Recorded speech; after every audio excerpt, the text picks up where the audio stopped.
La Nochebuena envolvía Madrid en un brillo especial. Las calles del centro estaban adornadas con luces doradas, villancicos flotaban entre los puestos del mercado y familias enteras paseaban con bufandas gruesas y sonrisas encendidas. En la Plaza Mayor, el aire helado olía a castañas asadas y a vino caliente. Alejandro Ruiz caminaba despacio, la mano firme de su hija pequeña entrelazada con la suya. Llevaba un abrigo oscuro impecable, la postura recta de un hombre acostumbrado a los negocios, pero con un gesto cansado marcado por los años de viudez. Lucía, con apenas 5 años, saltaba entre los adoquines, sus ojos brillando más que cualquier guirnalda. «Papá, ¿vamos a ver el Belén?», preguntó con voz ansiosa. «Claro, princesa. Después de eso volvemos a casa», respondió él acariciándole el gorro de lana. La magia de Madrid en esa noche parecía querer alcanzarlos, pero a Alejandro la alegría navideña se le escapaba como humo entre los dedos. Desde la muerte de su esposa, nada había sido igual. Sin embargo, la ilusión de Lucía lo mantenía de pie. De pronto, la niña se detuvo en seco. Tiró de su mano con fuerza, obligándole a mirar hacia un banco en la esquina de la plaza. Allí, encogida bajo un abrigo fino y roto, una joven dormía, abrazada a un bebé envuelto en una manta gastada. El pequeño temblaba, sus mejillas rojas por el frío cortante. «Papá», susurró Lucía con ojos grandes. «¿Por qué ese bebé está ahí? Tiene frío». Alejandro sintió un nudo en el pecho. Su primer instinto fue apartar a su hija, seguir caminando, ignorar como tantos lo hacían. Pero la mirada suplicante de Lucía lo atravesó. Durante unos segundos luchó contra la lógica, contra la voz que decía «no te metas». Se agachó, quitó la bufanda de su hija y la colocó con cuidado sobre el pequeño. La joven no se movió. Alejandro rozó su hombro, la voz baja, firme. «Señorita, no puede quedarse aquí esta noche». Ella no reaccionó. El viento sopló más fuerte. Lucía lo miraba con esperanza. Alejandro respiró hondo, la decisión hecha. Se inclinó sobre la joven y murmuró apenas audible: «Te vienes con nosotros». Un sobresalto recorrió el cuerpo de la joven. Abrió los ojos de golpe. El frío le mordía la piel y el corazón le retumbaba en los oídos. Sus brazos se cerraron instintivamente sobre el pequeño bulto que acunaba contra el pecho. «¡No!», exclamó con la voz rota. Sus dedos se aferraron al bebé como si temiera que alguien se lo arrancara. Alejandro retrocedió apenas levantando las manos despacio. «Tranquila, nadie quiere hacerte daño». «Aléjese», replicó ella con un hilo de voz, los ojos llenos de desconfianza. El niño gimió débilmente en sus brazos. Ella lo besó en la frente con desesperación. Alejandro lo observó con seriedad. El bebé estaba pálido, demasiado quieto para un recién nacido. «No pueden quedarse aquí», dijo, su tono grave pero sereno. «Con este frío no llegarán. A la mañana». La joven negó con fuerza, los labios agrietados. «No necesito su lástima». Lucía dio un paso adelante mirando con ternura al pequeño. «Papá, está enfermo. Mírale las manitas. Tiembla». Se giró hacia la joven. «Señora, por favor». Los ojos de la mujer se humedecieron, aunque intentó disimularlo bajando la cabeza. Había aprendido a no confiar en nadie, a defenderse, sola. La gente ayudaba solo cuando esperaba algo a cambio. «Déjenme», murmuró con rabia contenida. «No conocen mi vida». Alejandro la sostuvo con la mirada sin levantar la voz. «Tal vez no, pero sé lo que es perderlo todo.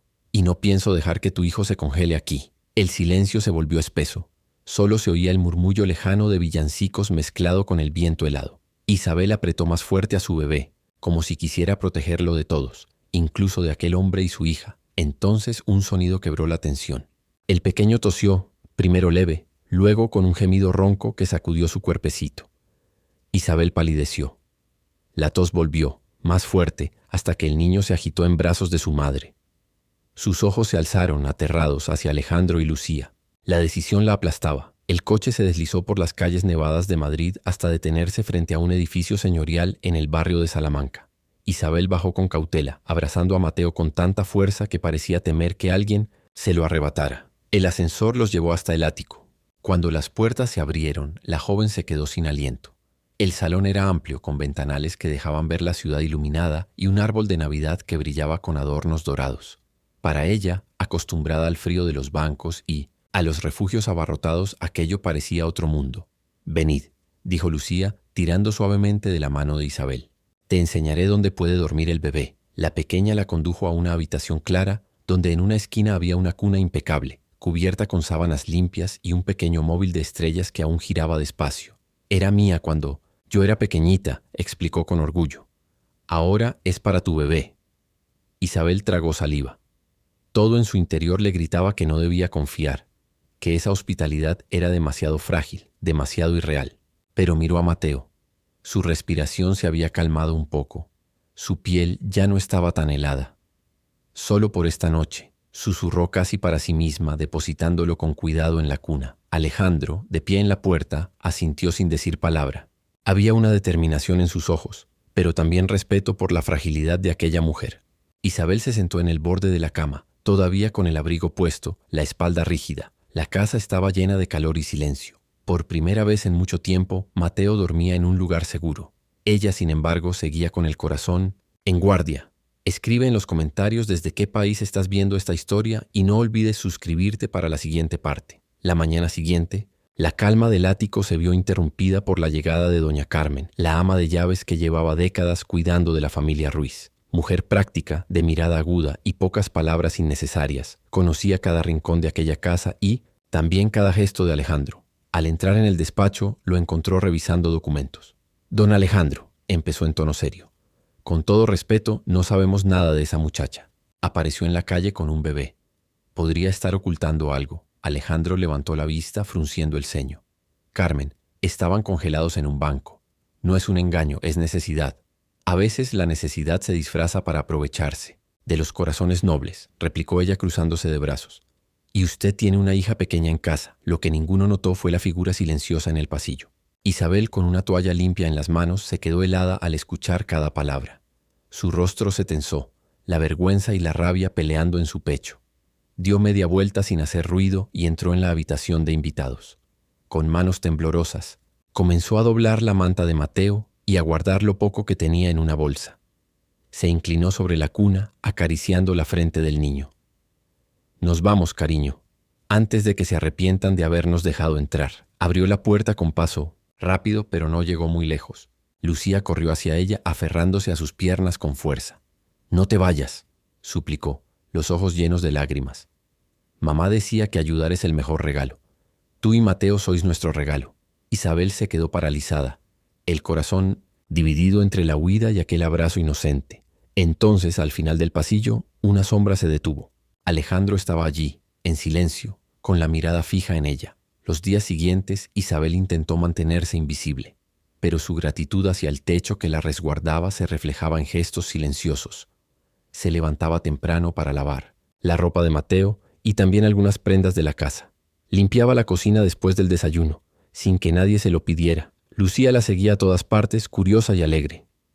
¿Me enseñas a doblar así?, preguntaba con una sonrisa amplia, mientras imitaba los movimientos de Isabel. Claro, pequeña, respondía ella con suavidad, aunque no sé si te va a divertir mucho. Sí, insistía Lucía, encantada de aprender cualquier cosa a su lado. Entre juegos y risas, la desconfianza inicial empezó a desmoronarse. Isabel, que siempre había cargado con silencios y rechazos, encontraba en aquella niña una complicidad inesperada. Una tarde, mientras Lucía pintaba en la mesa del salón, Isabel tomó un lápiz y un papel. Casi sin darse cuenta, comenzó a dibujar. Su mano se movía con soltura, recuperando un talento que había quedado enterrado bajo meses de miedo y calles frías. Alejandro, desde el umbral, la observó en silencio. Había algo en la concentración de Isabel, en la delicadeza con la que trazaba cada línea, que lo conmovía. No dijo nada, solo guardó en la memoria aquella imagen. Cuando Isabel se levantó para atender a Mateo, Lucía corrió hacia el dibujo que había quedado sobre la mesa. Sus ojitos se abrieron con asombro. «Es papá. Y yo». Lo dobló con cuidado y lo escondió detrás de su espalda. Esa misma noche, cuando Alejandro fue a darle las buenas noches, Lucía le entregó el papel en secreto, como si guardara un tesoro. «Mira lo que hizo Isabel», susurró con complicidad. Alejandro abrió el dibujo y se quedó inmóvil, el corazón golpeándole fuerte en el pecho. «Isabel», dijo Alejandro una mañana mientras tomaban café en la cocina. «Este fin de semana hay una gala benéfica. Quiero que vengas conmigo». Ella parpadeó sorprendida. ¿Yo? No. No tengo nada que ponerme para un sitio así. Eso lo resolvemos fácilmente, respondió él con una leve sonrisa. Solo di que sí. El sábado por la noche Isabel se miró en el espejo del vestíbulo. Llevaba un vestido verde sencillo pero elegante y el cabello suelto en ondas suaves. No parecía la misma mujer que semanas antes dormía en un banco helado. El salón del hotel en el centro de Madrid brillaba con lámparas de cristal y música de violines. Los invitados reían con copas de vino en la mano. Las joyas destellaban, bajo la luz. Isabel, de pie junto a Alejandro, sentía cada mirada como un peso. «Respira», murmuró él, inclinándose hacia ella. «No tienes nada que demostrar». Pero no todos pensaban igual. Una mujer alta, de sonrisa afilada y perfume intenso, se acercó con paso seguro. «Así que tú eres la acompañante de Alejandro», dijo con tono dulzón. «Claro, ya recuerdo. Te vi hace unas semanas en la Plaza Mayor, en un banco, con un bebé». El murmullo alrededor se volvió incómodo. Isabel se tensó, el calor subiéndole a las mejillas. La mujer sonrió con crueldad. «De la calle al glamour. Una historia de Navidad perfecta, ¿no?» Isabel no respondió. Solo dejó la copa sobre la mesa y salió del salón con pasos firmes, el corazón en un puño. El aire frío de la calle le golpeó el rostro. Se abrazó a sí misma temblando. Entonces una sombra se acercó. Alejandro le puso el abrigo sobre los hombros con cuidado. «No merecías escuchar eso», dijo en voz baja. «Ni hoy ni nunca». Ella levantó la vista, los ojos brillando entre lágrimas y rabia contenida. Si la historia te está gustando, dale like al video y suscríbete. Tus comentarios nos inspiran a crear mejores historias. Una tarde gris, Isabel paseaba con Mateo por los senderos del Parque del Retiro. El invierno había cubierto los árboles de un silencio extraño, roto solo por las risas de niños lanzando migas a las palomas. Isabel empujaba el carrito despacio, disfrutando de la calma después de semanas de incertidumbre.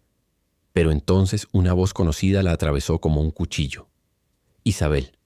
Se quedó helada antes de girarse. A pocos metros, de pie junto a un banco, estaba su madre. El mismo porte impecable, el mismo abrigo elegante y los mismos ojos fríos que años atrás la habían expulsado de casa. «Mamá», susurró Isabel, la garganta cerrada. La mirada de la mujer bajó hasta Mateo dormido en el carrito. Sus labios se apretaron en una línea dura. «Así que era verdad. Te hundiste en tu vergüenza y arrastraste a esa criatura contigo, Isabel». Tragó saliva intentando mantener la calma. «Solo quería que lo conocieras». «No debería estar aquí», interrumpió la madre tajante. «No en público, no conmigo. Tú elegiste deshonrarnos, y esa fue tu condena». Las palabras fueron más cortantes que el aire helado. La mujer se giró sin mirar atrás, perdiéndose entre la multitud del parque. Isabel se quedó quieta, sin lágrimas, solo un vacío helador en el pecho. Acarició la manta de Mateo con manos temblorosas. «Vámonos, hijo», murmuró. «Aquí no hay lugar para nosotros». Horas más tarde regresó al ático de Alejandro. Dejó el carrito en silencio sin pronunciar palabra. Cenó apenas un bocado y se encerró en la habitación de invitados. Alejandro la observó desde el pasillo. Isabel estaba allí físicamente, pero su mirada perdida lo decía todo. Había vuelto rota. La tormenta golpeaba los ventanales del ático. Aquella noche, la ciudad parecía cubierta por un velo blanco de nieve. Isabel dormitaba en una silla junto a la cuna cuando un gemido extraño la despertó. Se inclinó sobre Mateo y lo encontró ardiendo en fiebre. Su piel estaba empapada en sudor, las mejillas rojas, los párpados pesados. «Mateo», susurró aterrada apoyando la mano en su frente. «No, no, no». El termómetro marcó una cifra que le heló la sangre. El niño tosió débilmente y sus ojitos apenas se abrieron. Isabel lo alzó con desesperación. «¡Alejandro!», gritó con voz rota. Él apareció de inmediato, aún abrochándose la camisa. Estaba preparándose para una videollamada importante con inversores extranjeros. Pero al ver la expresión de Isabel, supo que nada más importaba. «Está muy mal», sollozó ella temblando. «No despierta, no sé qué hacer». Alejandro no preguntó más. Tomó las llaves, envolvió al niño en una manta y en minutos el coche surcaba las calles nevadas. La reunión se esfumó de su mente. Solo existía la urgencia de salvar a Mateo. En el asiento trasero, Isabel lo acunaba sin dejar de repetir su nombre, lágrimas cayendo sin control. «Aguanta, mi vida. Por favor, aguanta». Al llegar al hospital, una enfermera recibió al pequeño y lo llevó en brazos hacia el área de urgencias. Isabel dio un paso para seguirla, pero sus piernas flaquearon. Alejandro la sostuvo antes de que cayera. «No estás sola», dijo con firmeza mirándola directo a los ojos. «Escúchame». «No lo estás». El pitido de las máquinas y las voces apresuradas llenaron el pasillo. Una doctora apareció pidiendo que esperaran afuera. Mateo fue llevado a una sala rodeada de médicos y luces brillantes. El sonido de las alarmas se elevó de golpe, penetrante, urgente. Isabel se llevó las manos a la boca, ahogada en pánico. Las puertas se cerraron con brusquedad, y su hijo desapareció tras ellas. Los días siguientes fueron un lento despertar. La fiebre de Mateo cedió, y poco a poco volvió a sonreír y a balbucear en brazos de Isabel. Ella lo observaba con un alivio tan grande que apenas podía respirar. Después de tantas noches de miedo, verlo dormir tranquilo era un milagro. Una mañana, Alejandro la invitó a salir sin dar muchas explicaciones. Isabel aceptó con dudas, Mateo en brazos y el corazón inquieto. El coche se detuvo en una calle del barrio de Salamanca, frente a un local con un cartel discreto. Galería Ruiz. ¿Qué es esto?, preguntó frunciendo el ceño. Pasa y lo verás, respondió él con una sonrisa contenida.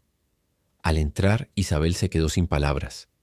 En las paredes colgaban decenas de sus dibujos y acuarelas, escenas de Madrid, retratos tiernos de Lucía, bocetos de Mateo dormido. Había incluso aquel primer dibujo que ella creyó perdido, donde Alejandro ataba los cordones de su hija bajo las luces navideñas. Un murmullo recorrió la sala. Invitados elegantes y curiosos se detenían frente a cada obra, admirando el trazo, comentando la sensibilidad del artista. Isabel sintió que las piernas le temblaban. «No entiendo», susurró. Alejandro tomó la palabra frente a los asistentes. «Gracias por venir esta noche. Quiero presentarles a Isabel Martín, una mujer cuyo talento revela lo que muchos pasamos por alto. Pero sobre todo ella me devolvió algo que creía perdido, la capacidad de amar de nuevo». El silencio fue absoluto. Luego los aplausos llenaron la galería, cálidos y sinceros. Isabel, abrumada, apenas pudo contener las lágrimas. No era una mendiga ni un caso de caridad. Por primera vez en mucho tiempo alguien la veía de verdad. Cuando la multitud se dispersó un poco, se volvió hacia Alejandro, la voz quebrada. «¿Por qué yo?». Él se inclinó con una ternura inquebrantable en los ojos. «Porque me dejaste verte aunque no lo pediste». Un año después, la Navidad volvió a cubrir Madrid de luces y villancicos. En el jardín de la casa de Alejandro, el aire frío olía a chimenea y a chocolate caliente. La mesa estaba preparada con pinceles, témperas y hojas en blanco. Aquel año habían decidido que los regalos serían recuerdos pintados juntos. Lucía, con un gorro rojo ladeado, mezclaba colores con entusiasmo. Isabel reía al ver cómo Mateo, ya caminando a trompicones, metía los dedos en la pintura azul y la estampaba en el papel con orgullo. «Mira, es mi mar», decía entre risitas infantiles. Alejandro se acomodó en el banco junto a Isabel, compartiendo una manta sobre las piernas. La observó en silencio. Su rostro iluminado por la tarde invernal, su risa libre, la calidez que había devuelto vida a su hogar. Lucía levantó la vista de su dibujo, muy seria. «Papá», preguntó con voz suave, «¿ya somos una familia? ¿De verdad?». El tiempo se detuvo un instante. Alejandro miró a Isabel, luego a Mateo, que balbuceaba feliz, y finalmente a su hija, que esperaba con el corazón en los ojos. Se inclinó, la abrazó fuerte y dijo con voz firme: «Para siempre, hija mía, para siempre». La niña sonrió satisfecha y volvió a su hoja, dibujando 4 figuras bajo un árbol de Navidad resplandeciente: un hombre, una mujer, una niña con coletas y un niño pequeño con las manos manchadas de azul. Isabel apoyó la cabeza en el hombro de Alejandro, sintiendo que por fin pertenecía a un lugar. No por caridad ni por casualidad, sino por la fuerza de un gesto de bondad que había cambiado el rumbo de todos, porque a veces la sangre no crea familias. La bondad, sí, un solo acto de compasión puede construir un hogar donde antes solo había soledad. Si esta historia tocó tu corazón, compártela y suscríbete para más relatos que sanan, inspiran y recuerdan lo que realmente importa.